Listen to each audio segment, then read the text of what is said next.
Nós vamos abrir a palavra de Deus na carta de Paulo aos Romanos, capítulo 1, e vamos ler do verso 1 até o verso 7. Romanos 1, de 1 a 7.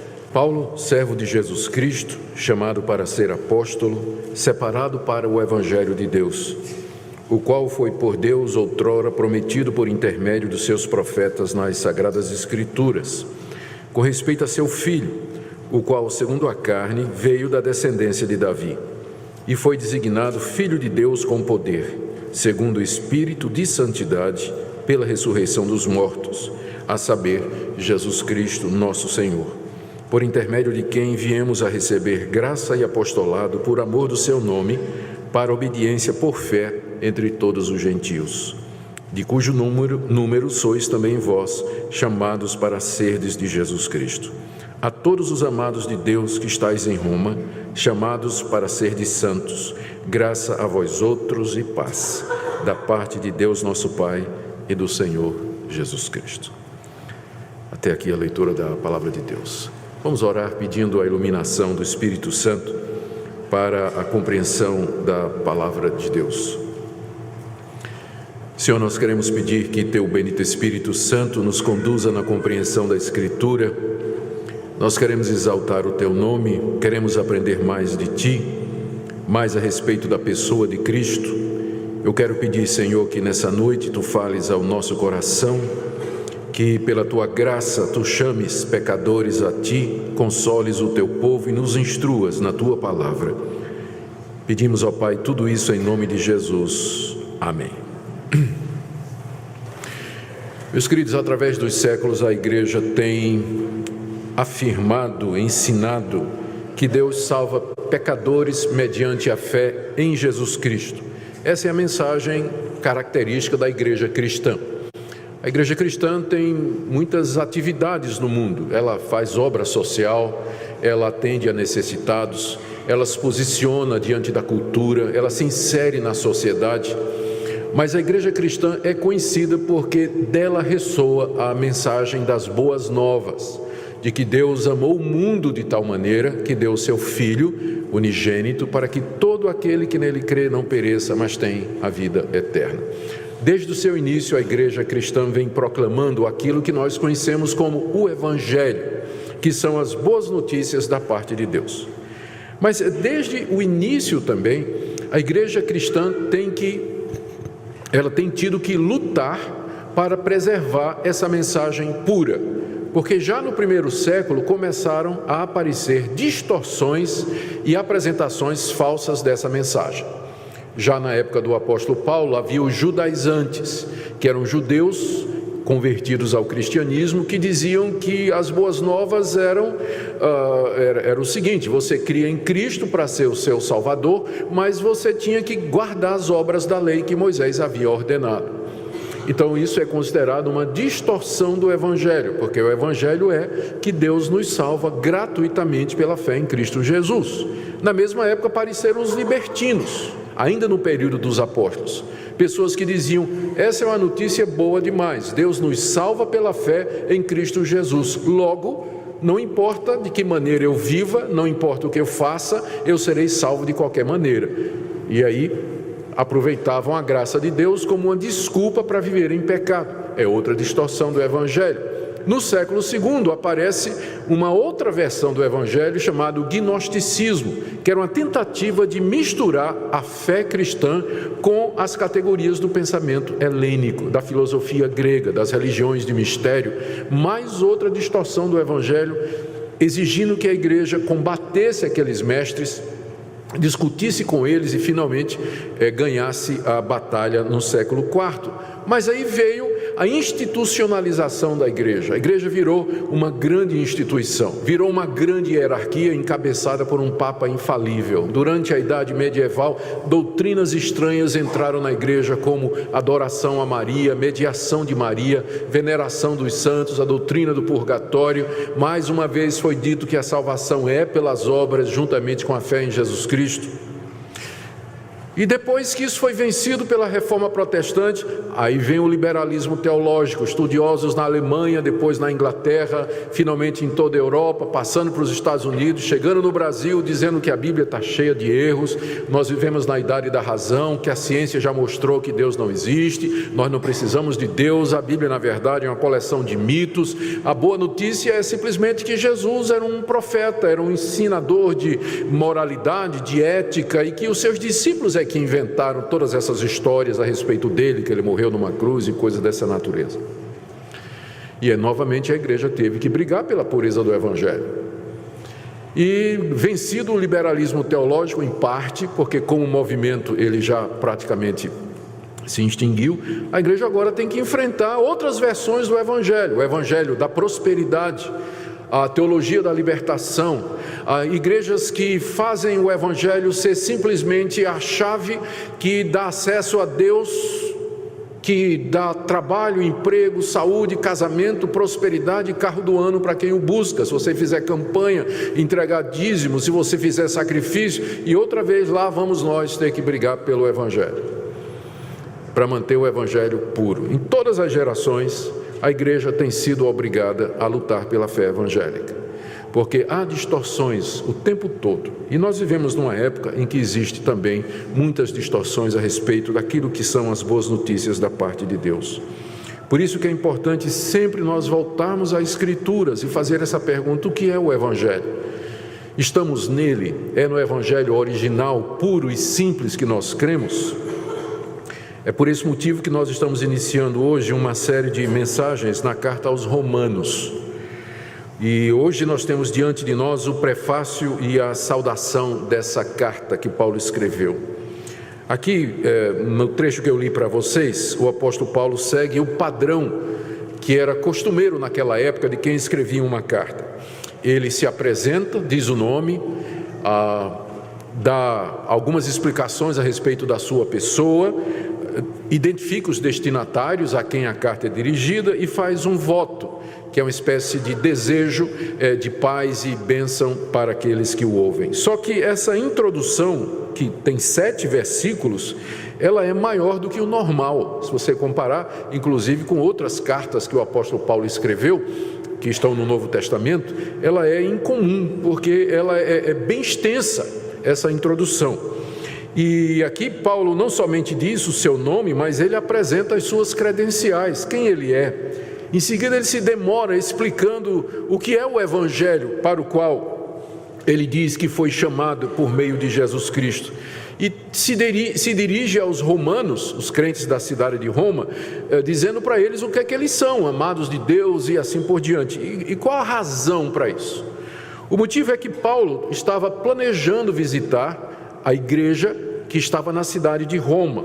Queria gastar um tempo com eles, queria ter comunhão com eles, ser edificado por eles. Ele vai dizer isso a partir do verso 8. Mas só que Paulo não era conhecido da igreja de Roma, ele não fundou a igreja de Roma. E ele não era conhecido pessoalmente, A fama de Paulo já tinha chegado na cidade de Roma, mas ele não era conhecido pessoalmente. E Paulo sabia que tinham boatos a respeito dele, do tipo assim, que ele era um mercenário, de que ele plantava igrejas e pregava o evangelho para arrecadar dinheiro em fundo próprio, que ele tinha intenções equivocadas, e que Paulo era um apóstata do judaísmo, que Paulo pregava contra Moisés, pregava contra o templo, contra as gloriosas instituições da antiga aliança. Paulo sabia de tudo isso. E Paulo queria que a igreja de Roma o aceitasse como missionário, porque ele tinha planos de pregar o evangelho na Espanha.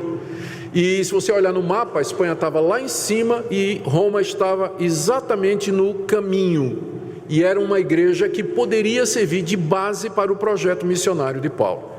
Então ele escreve essa carta com o objetivo de se apresentar e de apresentar o evangelho que ele prega.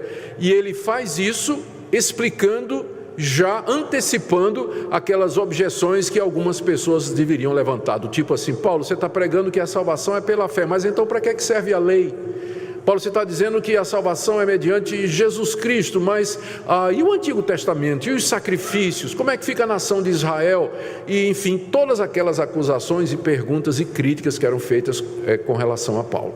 Então a carta aos Romanos é uma carta missionária, em que o apóstolo Paulo expõe quem ele é, o evangelho que ele prega, com o objetivo de ganhar o apoio da igreja de Roma para pregar o evangelho na Espanha. É por isso que aqui nessa introdução ele já dá um resumo da carta. Ele diz quem ele é, e o objetivo ao fazer isso é assegurar aos romanos de que ele não é um mercenário. Ele diz quem ele é, ele diz qual o evangelho que ele prega, qual o conteúdo desse evangelho e de quem ele o recebeu.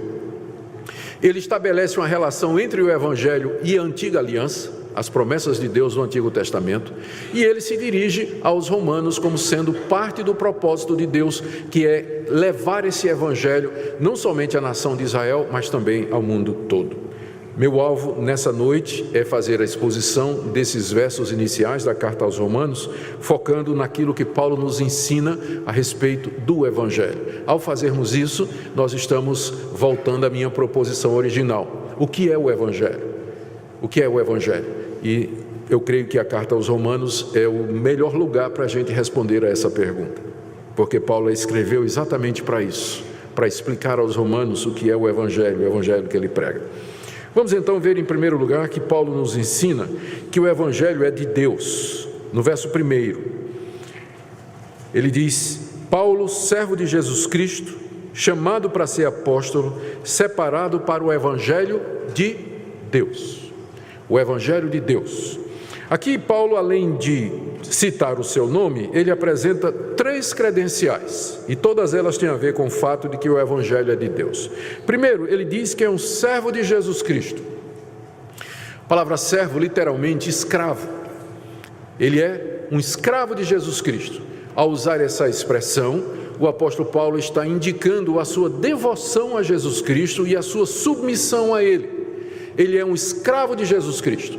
Os seus leitores entenderiam isso muito bem.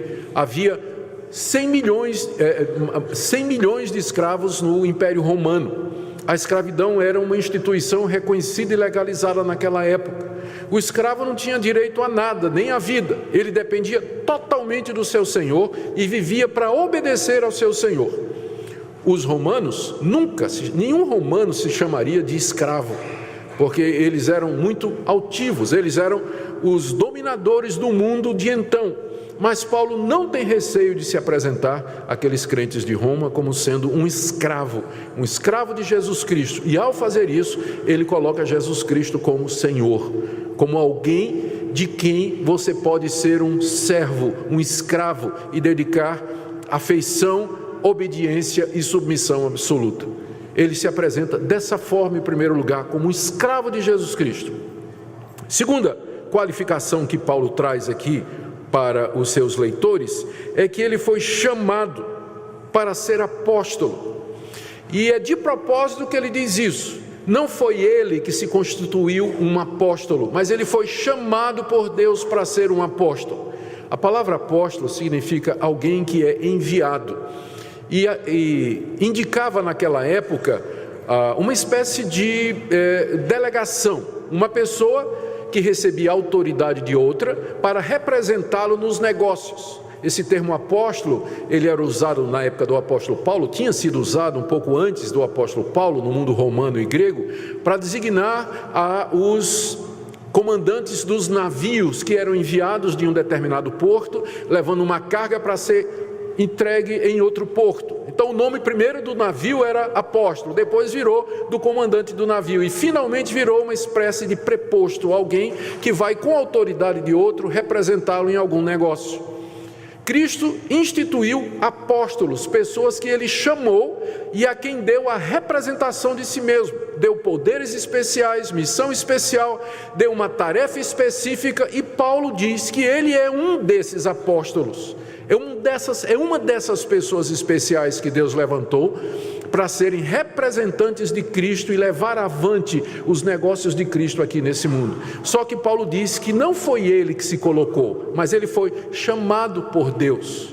a origem do seu apostolado é na vontade de Deus, e ele sem dúvida está se referindo ao que aconteceu naquele dia que ele foi para a cidade de Damasco, como fariseu, como judeu, perseguidor do evangelho, com o objetivo de encontrar cristãos, trazê-los presos para Jerusalém para serem julgados e quem sabe até mortos. E no caminho de Damasco, nessa missão que ele tinha recebido da alta liderança dos judeus, Cristo aparece a Paulo no caminho. Cristo ressurreto aparece no seu corpo glorioso diante de Paulo. E ali ele não somente traz aquele fariseu arrogante aos seus pés, mas também lhe dá uma missão. E diz: eu te levantei para serdes a minha voz e o meu representante em todas as nações do mundo. Naquele dia, Paulo foi convertido a Cristo e ali ele recebeu o chamado. Ele foi constituído apóstolo, chamado por Deus para pregar o evangelho, para lançar as bases da igreja. E por fim ele diz que foi separado para o evangelho de Deus. Aqui a gente entende, ele quer dizer que naquela ocasião ele foi separado para pregar o evangelho de Deus. Deus o separou ali para pregar o evangelho de Deus. Há um jogo de palavras aqui na língua grega que não aparece no português. É que a palavra separado em grego, ela tem a mesma raiz da palavra fariseu. São as mesmas consoantes, é a mesma raiz. O nome fariseu apareceu há cerca de 300 anos, 250 anos antes de Cristo, durante a Guerra dos Macabeus, que foi uma revolução que os judeus fizeram porque não aceitavam a influência de potências estrangeiras dentro da sua religião e da sua cultura. Quem liderou esse levante foi um sacerdote chamado Macabeus, ele e toda a sua família. E aí, desse movimento de reação contra a influência estrangeira em Israel, surgiu o grupo dos Hassidim, os separados, em grego fariseus. Os fariseus então nasceram como sendo um grupo religioso dentro de Israel que queriam se separar da influência estrangeira. Eles queriam manter puros a tradição de Israel, a religião que Moisés havia entregado, e aí que surge o termo fariseu. O fariseu era alguém separado, ele não se misturava com as práticas pagãs, não se misturava com a idolatria, não queria saber da cultura helênica, e aqui Paulo faz um jogo de palavras, porque Paulo tinha sido um fariseu, e dos melhores, treinado aos pés de Gamaliel. Mas agora Paulo é um fariseu, mas um fariseu de Jesus, né? Ele diz que ele me separou, é a mesma palavra, para o evangelho de Deus. Ele foi separado, ele que tinha sido antes um separado, um separatista, vamos dizer assim, defensor da lei de Moisés, mas agora Deus que lhe apareceu e o chamou para ser apóstolo, diz: agora você continua sendo separado, só que para pregar o evangelho de Deus, o evangelho que eu te dou, as boas novas que procedem de mim. Servo, chamado e separado. Separado para pregar o evangelho de Deus, final do verso 1, o evangelho de Deus, ou seja, aquelas boas notícias que procedem de Deus. O motivo desta apresentação que Paulo faz, eu já disse, não é? Ele quer dizer que todas estas coisas têm origem em Deus. Foi Deus quem o fez um servo de Jesus Cristo, foi Deus quem o chamou no caminho de Damasco para ser um apóstolo, e foi Deus quem o separou para pregar o evangelho. Com isso ele está dizendo, esses boatos que correm a meu respeito, de que eu sou um mercenário, de que eu me fiz apóstolo, de que eu me coloquei nessa posição, isso não procede. Vocês conhecem a minha história, eu fui um fariseu, eu fui um perseguidor, eu era um servo das tradições do meu povo, mas Deus me transformou completamente e Ele me estabeleceu como pregador desse evangelho. Paulo quer então assegurar os romanos a quem ele escreve, de que de fato ele é um servo de Jesus, separado para pregar o evangelho, e que esse evangelho não é uma invenção dele, mas é o evangelho de Deus, o mesmo Deus que o chamou, o mesmo Deus que o constituiu, é o mesmo Deus que lhe deu o evangelho, as boas notícias. E o objetivo de Paulo é apresentar esse evangelho na carta que ele está escrevendo aqui. É isso que é a carta aos Romanos. Então, a primeira coisa que a gente aprende é que o evangelho não tem origem humana. Ele é a mensagem de Deus, do Deus que chamou pessoas, constituiu pessoas com o objetivo de, através delas, nos dar essa mensagem das boas novas. Segunda coisa que Paulo diz é que, a respeito do evangelho, primeiro, que o evangelho é de Deus. Segundo, que o evangelho é uma promessa antiga de Deus. Está aí no verso 2 e no verso 3. Evangelho, verso 2: o qual foi por Deus outrora prometido por intermédio dos seus profetas nas sagradas escrituras com respeito ao seu Filho. No verso 2, o apóstolo Paulo está dizendo que esse evangelho, ele consiste, na verdade, numa promessa que Deus havia feito. Veja o verso 2: evangelho que foi por Deus outrora prometido. Deus havia prometido alguma coisa. E que coisa foi essa que Deus prometeu?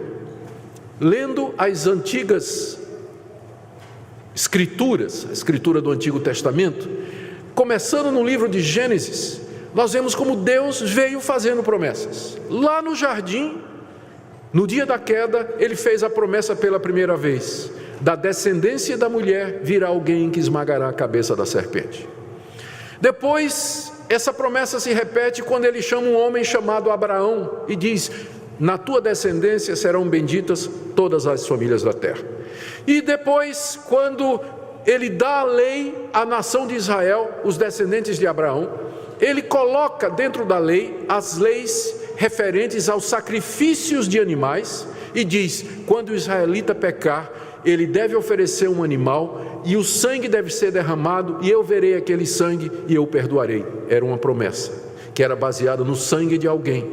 Os profetas vieram e começaram a anunciar as boas notícias, que um dia Deus haveria de perdoar completamente o pecado do seu povo. Isaías fala disso. Em Isaías 53, que foi inclusive cantado aqui na liturgia, nós lemos de como Isaías descreve alguém que é chamado o servo do Senhor, que na cruz, que em agonia, em morte, ele está pagando, sofrendo pelos pecados do povo de Deus, e pelos sofrimentos dele, Deus então perdoa completamente o seu povo. O profeta Ezequiel fala de uma nova aliança. Deus prometeu fazer uma nova aliança, em que perdoaria completamente o pecado do seu povo, e que daria o Espírito Santo. O profeta Joel prometeu que Deus haveria de derramar o seu Espírito sobre toda a carne.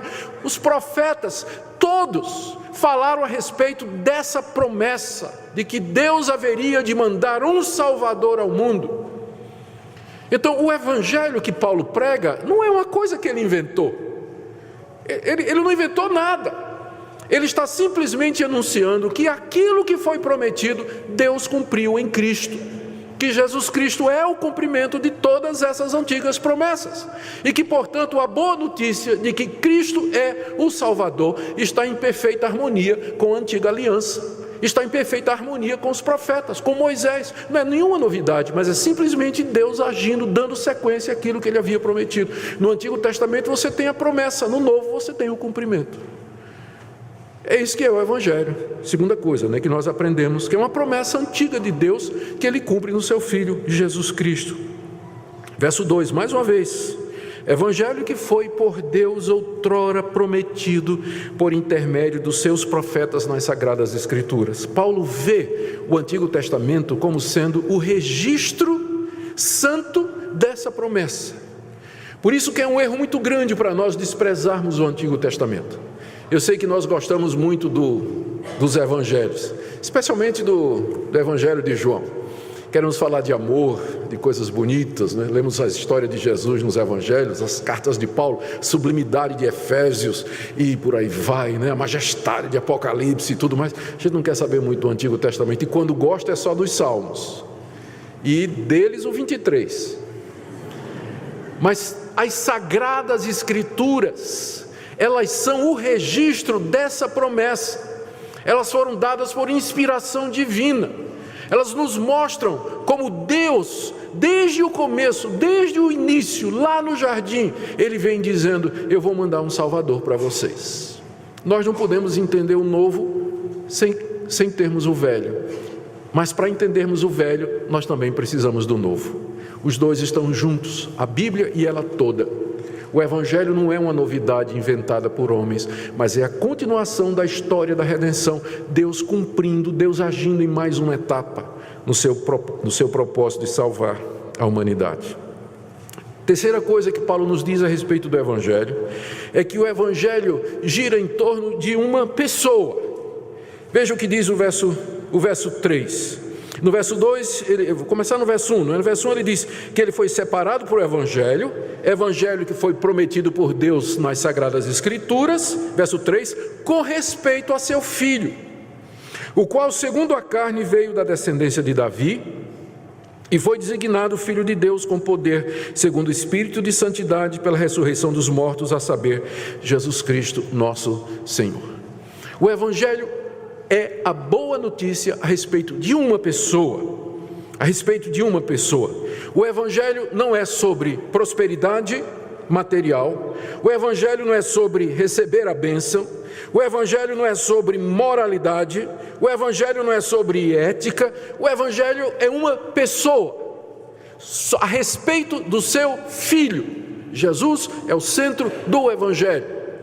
E, portanto, ele é o centro da pregação da igreja, de tudo aquilo que nós somos e fazemos, com respeito a seu Filho. A promessa de Deus era com respeito a ele, que ele haveria de mandar alguém para ser o Salvador. Paulo aqui fala de Jesus em termos da sua humanidade e da sua divindade. Ele diz aqui no verso 3, que o Filho de Deus, o Evangelho é a respeito do Filho de Deus, aquele que haveria de vir ao mundo. Ele, segundo a carne, veio da descendência de Davi. Segundo a carne quer dizer, segundo a natureza humana. E aqui é uma referência ao fato de que no tempo apontado por Deus, aquela promessa se materializou quando o Filho de Deus se tornou um de nós. Ele nasceu da Virgem Maria, concebido pelo poder do Espírito Santo. Ele se tornou, segundo a carne, ele se tornou um de nós. Ele assumiu a carne humana, os ossos humanos, o sangue humano. Ele assumiu uma verdadeira natureza humana. Mais do que isso, ele quando nasceu, ele nasceu como descendente do rei Davi, que foi aquele rei de Israel, a quem Deus ratificou a promessa, dizendo, da tua descendência virá alguém que se sentará no trono do meu povo para todo sempre. Era mais uma promessa. Então, quando Cristo nasce, ele nasce descendente de Davi, da linhagem de Davi, com direito ao trono de Israel, com direito ao trono do universo. Deus cumprindo, Antigo Testamento, promessa, Novo Testamento, cumprimento. O Filho de Deus, a respeito de quem o Evangelho gira, se tornou carne, se fez um de nós, e ele nasceu cumprindo todas as promessas. Ele nasce da descendência de Davi. Mas ele era mais do que um judeu de linhagem real. Ele era mais do que um judeu com pretensões ao trono. Ele, na verdade, era o Filho de Deus, mais do que filho de Davi, ele era o Filho de Deus. Aí no verso 4, depois de ter falado sobre a perfeita humanidade do Filho de Deus, Paulo agora fala a respeito da sua divindade. Ele diz no verso 4 que ele foi designado Filho de Deus com poder. Ou seja, houve alguma coisa que aconteceu, ou algumas coisas aconteceram que designaram, demonstraram, confirmaram, deixaram claro para todo mundo que aquele judeu descendente de Davi era mais do que um homem como nós, mas ele era o próprio Deus. E Paulo menciona duas coisas aqui. Primeiro, ele diz, foi designado Filho de Deus com poder, segundo o Espírito de santidade. Tem duas possibilidades de interpretar essa frase. Primeiro, é uma referência ao Espírito Santo, mas seria uma construção estranha, porque Paulo, quando quer falar do Espírito Santo, ele diz Espírito Santo. É a única vez que aparece essa expressão Espírito de santidade. A outra é que pode se referir ao fato de que Cristo, que Jesus, durante a sua vida, aqui como homem, ele nunca cometeu pecado. Ele foi santo em todo o seu procedimento, e só há um ser que consegue ser santo em todo o seu procedimento, que é Deus. Então ele foi demonstrado que ele é o Filho de Deus por causa do Espírito de santidade que havia nele. e pelo qual ele nunca pecou, ao contrário de toda a raça humana. Mas tem uma segunda coisa que designa, que mostra que Jesus era o Filho de Deus. Paulo diz no verso 4, pela ressurreição dos mortos. Ao ressurgir dos mortos ao terceiro dia, depois de se oferecer como sacrifício pelos pecados do seu povo, Jesus foi poderosamente designado como Filho de Deus. Se ele tivesse ficado morto depois da crucificação pelos romanos a pedido dos judeus, ele seria considerado até hoje como simplesmente mais um revoltoso judeu, como Teudas, como um tal de Judas, que foram revolucionários que apareceram antes de Jesus, que lideraram o povo. Teudas levou mais de 400 homens numa revolução armada contra Roma. Os romanos mataram Teudas e o movimento acabou. Depois apareceu um tal de Judas no tempo do recenseamento, aquele que Maria e José participaram, que também levantou as multidões e muita gente seguiu. Os romanos mataram esse tal de Judas e o movimento acabou também. E Jesus, aos olhos daquele pessoal, pareceria mais um líder revolucionário. Se ele tivesse ficado morto na sepultura, ele estaria na galeria junto com Teudas e Judas e outros revolucionários judeus, cujo movimento não deu em nada. Mas quando ele ressurge dos mortos ao terceiro dia, então ele é designado Filho de Deus. É confirmado, é demonstrado de que ele é o Filho de Deus e que ele é diferente de todos os outros. E Paulo ainda acrescenta, ele diz, que ele foi designado Filho de Deus com poder. Ao ressurgir dos mortos ao terceiro dia, o Filho de Deus, sobre quem é o Evangelho, ele sobe aos céus, se senta no trono da majestade, e aí ele vai poder dizer aos discípulos: todo poder me foi dado no céu e na terra. Portanto, ide, pregai o Evangelho a toda criatura. O Evangelho é a respeito de uma pessoa. O Evangelho gira em torno da pessoa de Cristo, verdadeiro homem e verdadeiro Deus, ressurreto entre os mortos, entronizado à direita de Deus e que tem todo poder no céu e na terra. E Paulo, finalmente, no verso 4, ele diz quem é esse Filho de Deus, a saber, Jesus Cristo. Ele identifica agora. Esse é Jesus, Jesus Cristo. Ele é o cumprimento de todas as promessas. Ele é o centro do Evangelho. Ele é a razão das boas novas. Aí ele acrescenta: Jesus Cristo, nosso Senhor, de quem eu sou escravo, de quem eu sou servo. Ele é o Senhor de tudo e de todos. Essa é a terceira coisa que Paulo nos diz. A primeira, o Evangelho é de Deus. A segunda, que o Evangelho foi prometido, é uma promessa que Deus fez no Antigo Testamento que está sendo cumprida hoje. Terceira, o Evangelho é sobre uma pessoa, o Filho de Deus, verdadeiro homem e verdadeiro Deus. Quarta coisa que Paulo nos diz aqui, que está no verso 5, que o Evangelho deve ser obedecido e crido por todos. Veja o que ele diz.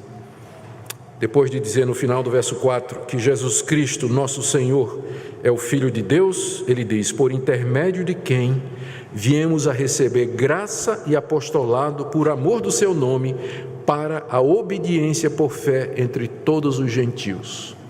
Os gentios eram aqueles que eram os não-judeus. O mundo naquela época era dividido assim, duas raças, não é? Havia os judeus, que se considerava o povo escolhido de Deus, e quem não fosse judeu era gentil, ou era dos povos. Paulo diz que Cristo, quando lhe apareceu, esse Cristo que ressurgiu dos mortos, lhe constituiu apóstolo para obediência do seu nome por fé entre os gentios. Essa foi a missão que Paulo recebeu, esse é o apostolado de Paulo. Cristo o encarregou de ir a todas as nações e anunciar as boas notícias que Deus cumpriu a promessa, que o Salvador já veio e que pela fé nele as pessoas são perdoadas e recebem a remissão de pecados, que não só os judeus, mas todas as nações, as mais distantes, precisam ouvir essa boa notícia, porque não há salvação em nenhum outro, não há nenhum outro caminho a não ser Jesus. Paulo diz: foi por meio dele que eu recebi esse apostolado para a obediência da fé.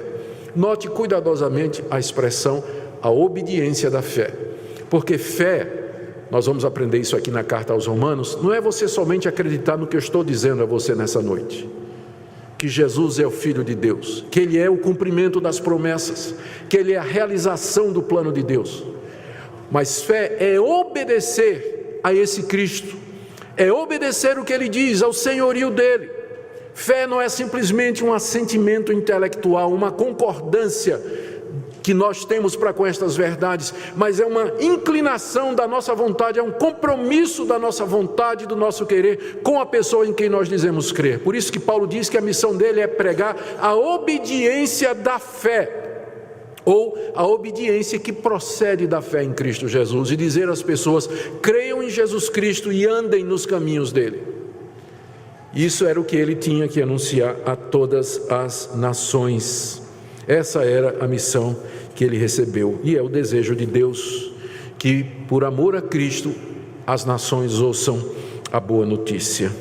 E a última coisa que eu queria mencionar aqui a respeito do Evangelho é que é por ele que Deus nos chama para a sua glória. Veja que nos versos 6 e 7, Paulo agora finalmente se dirige aos destinatários. Isso aqui é só a introdução da carta, viu, gente? Isso é só o prefácio e saudação. Vocês imaginam os 16 capítulos que a gente tem pela frente aqui, não é? Tudo bem. Então, aqui ele finalmente se dirige aos destinatários. Ele introduz os destinatários no verso 6, dizendo: de cujo número sois também vós chamados para serdes de Jesus Cristo.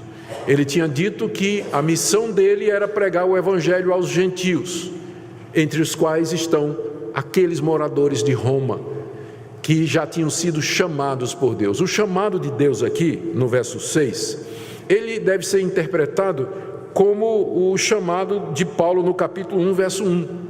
Quando Deus apareceu ao apóstolo Paulo no caminho de Damasco, não foi assim do tipo: Jesus apareceu, Paulo parou, Jesus disse: bom dia, eu sou Jesus Cristo. Ah, muito prazer. Eu queria lhe convidar para você ser crente. Não quero não. Não, sim, você tem o direito de escolher, você tem livre-arbítrio, escolha se você quer ou não. Foi assim que Cristo fez com Paulo? Não foi. Quando Paulo diz aqui que os romanos foram chamados para ser de Jesus Cristo, ele não está se referindo a um convite de Deus, do tipo assim: olha, eu estou convidando você para ser de Jesus Cristo, você quer? A decisão é sua. Se fosse assim, vocês sabem quantas pessoas seriam crentes? 0. O chamado aqui é uma compulsão de Deus no coração do pecador. É irresistível. Deus atrai o pecador, inclina a sua vontade, abre o seu entendimento e o atrai com laços de amor no poder do Espírito Santo. Se não fosse isso, você não era crente, você não estaria aqui hoje. Eles foram chamados por Deus.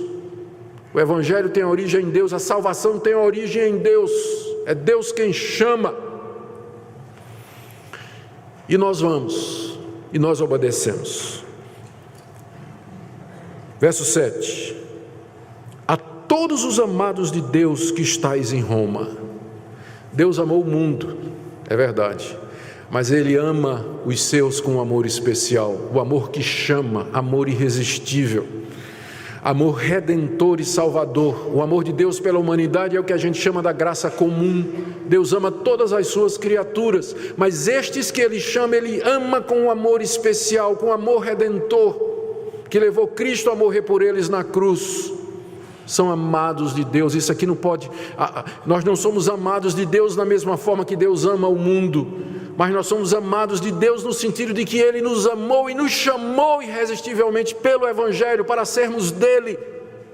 É esse amor redentor de Deus que nos separa do mundo. Somos objeto desse amor e desse chamado específico, que Paulo repete aí no final, ainda no verso 7, chamados para serdes santos. Ele diz isso logo para evitar qualquer coisa do tipo: então Deus me elegeu, Deus me predestinou e Deus me chamou irresistivelmente, Ele me ama de uma forma especial, então isso quer dizer que eu posso viver de qualquer maneira? Não, você foi chamado para ser o quê? Santo.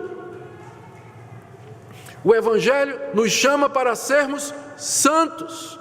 Obediência da fé, lembra? A fé verdadeira é a fé que obedece, e o chamado é para ser santo. não é para viver de qualquer maneira. A boa notícia é essa, que Deus cumpriu as promessas na pessoa de Jesus, e agora está, pela pregação da palavra, chamando o seu povo, constituindo uma nova raça, a sua família, um povo para o seu louvor. E que privilégio fazer parte desse povo. Paulo termina dizendo: graça a vós outros e paz, da parte de Deus nosso Pai e do Senhor Jesus Cristo. Ao colocar Jesus ao lado de Deus, como sendo o originador da graça e da paz, ele está falando da divindade de Cristo. Graça e paz vêm do Pai e do Filho. Com isso ele quer dizer, Jesus Cristo é Deus. Ele é o Filho de Deus, segunda pessoa da Trindade. Adoremos o Senhor nosso Deus. Eu quero terminar, queridos, fazendo um resumo do que é que nós podemos aprender aqui. Minha indagação inicial foi a respeito do Evangelho. Durante a sua história, a igreja sempre teve que lutar para a preservação do Evangelho. O que é que Paulo nos ensina aqui a respeito desse Evangelho? Primeiro, que o Evangelho são boas notícias que procedem de Deus. Essa mensagem não tem origem no coração humano. A mente humana não poderia conceber tal plano, mas tem origem no próprio Criador e Senhor de todas as coisas.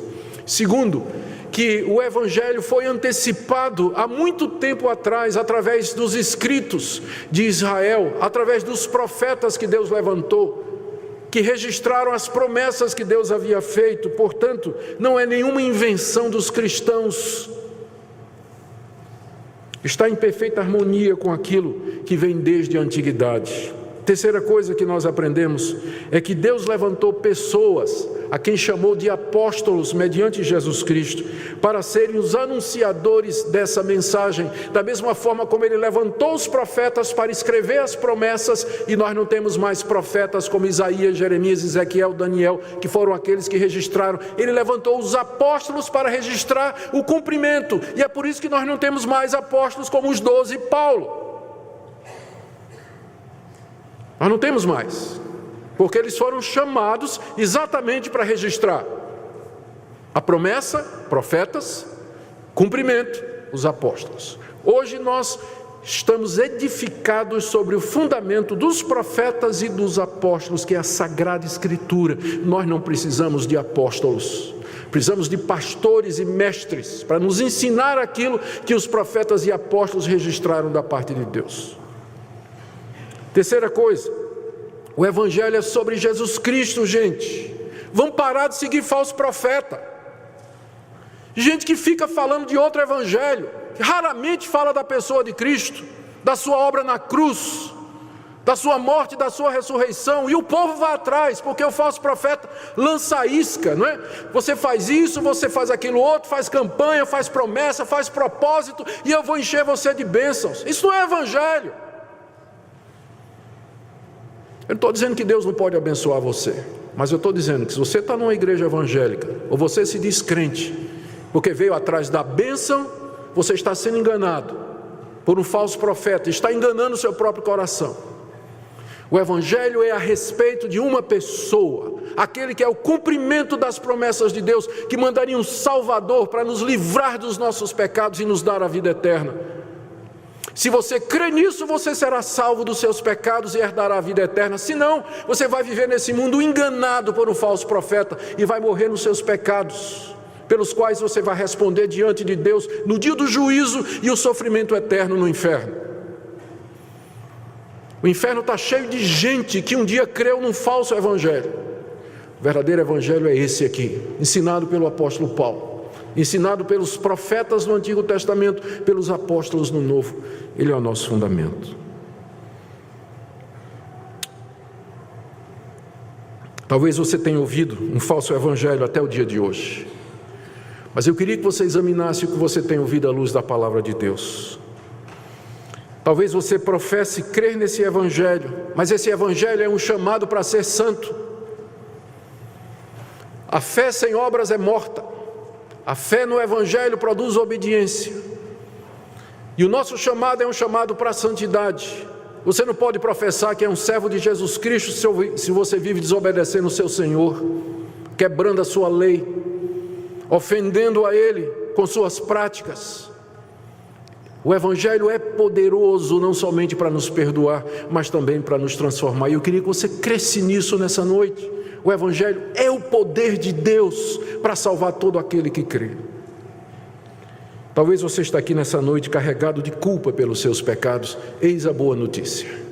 Deus já mandou alguém para tirar a sua culpa, pagar a sua culpa, remir os seus pecados. Alguém em quem você pode ter a vida eterna, em quem você pode ter graça e paz. É Jesus Cristo, Filho de Deus, descendente de Davi, ressurreto dos mortos e que tem todo o poder no céu e na terra. Adoremos o Senhor. Ó Deus, que evangelho maravilhoso! E como faltam as palavras para poder expor a profundidade, a majestade do Teu Evangelho.